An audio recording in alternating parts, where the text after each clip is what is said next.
Correction de l'exercice numéro 4. Alors, c'est le premier exercice où on a l'addition de plusieurs nombres relatifs. Il n'y en a plus.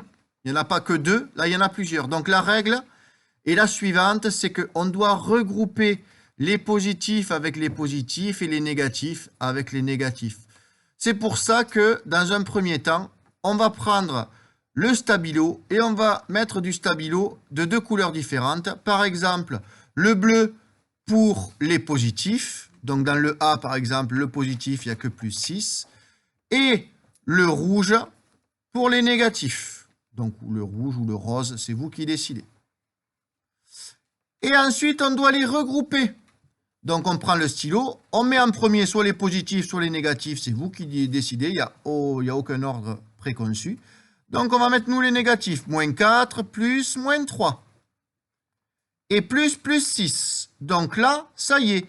On a regroupé les positifs avec les positifs et les négatifs avec les négatifs. On n'a plus qu'à maintenant calculer ensemble les positifs avec les positifs et les négatifs avec les négatifs. Donc, quand on calcule, je perds 4 et je perds 3, ben ça veut dire que je perds 7. Et plus 6, le nombre positif était tout seul, donc plus 6, on le garde. Et là, ben maintenant, il ne nous reste plus qu'à faire, je perds 7 et je perds 6, donc au final, Nassim, je perds 1.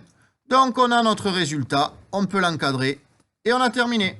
Alors, pour pas citer Yanis, Yanis a fait quelque chose d'un peu différent, et qui est faux. Hein.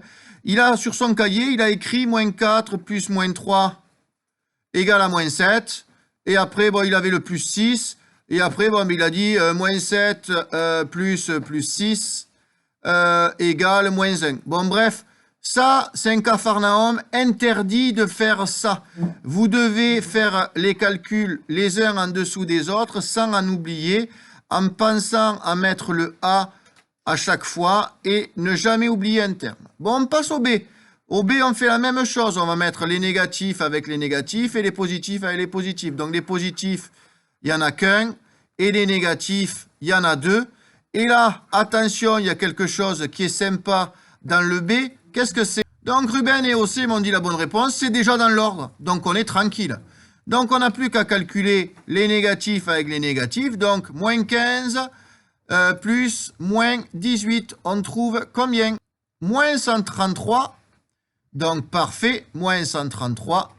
Et là, il nous reste plus 47. Donc, on arrive à ce que nous, on souhaite, c'est-à-dire l'addition d'un négatif avec un positif.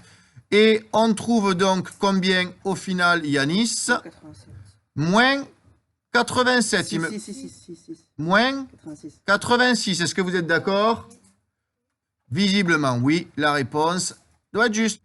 Alors, Nini a trouvé 96 parce qu'elle a oublié la retenue. Donc, faites attention quand vous posez ce genre de calcul. Allez, on passe au suivant. On passe au C.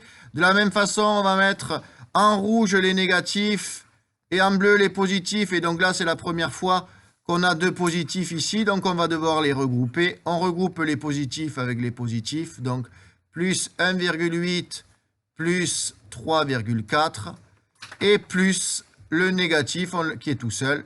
On calcule les positifs avec les positifs. Donc, 3, 4, ça doit faire plus 5,2 plus moins 1,2.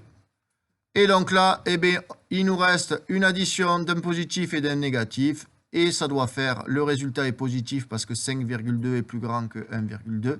Et ensuite, on fait 5,2 moins 1,2, ce qui nous donne 4. On trouve 4 au petit c. On passe maintenant au suivant, qui est un peu plus difficile. Pourquoi? Parce qu'il y a plus de termes. Donc, on va mettre en bleu les positifs. Il y en a 3. Et en rouge, les négatifs. Il n'y en a qu'un seul. Et ensuite, on va les regrouper. Donc, ici, on va mettre le négatif comme Nini fait. On met le négatif en premier. Mais on pourrait mettre les positifs. C'est la même chose. Et ensuite, on regroupe tous les positifs. Et on calcule. Donc, le négatif étant tout seul, il ne bouge pas. Et on calcule ensemble tous les positifs. Et là, on va avoir besoin de la classe pour nous aider. Donc, après calcul, ça fait plus 17. Et il nous reste plus qu'à calculer le positif avec le négatif. Donc, on prend le signe du plus grand entre 17 et 8,6. Le plus grand, c'est le 17. Donc, le résultat, c'est plus. Et après, on fait 17 moins 8,6. Et on trouve, Lise, 8,4. C'était assez facile. Bon, le E, il y a une petite astuce dans le E que j'ai donné à beaucoup d'élèves. Est-ce que vous la voyez, cette petite astuce? Noémie vient de nous dire, on peut enlever le plus 8,92 et moins 8,92. Pourquoi? Parce que ce sont deux nombres, Nini, qui sont opposés.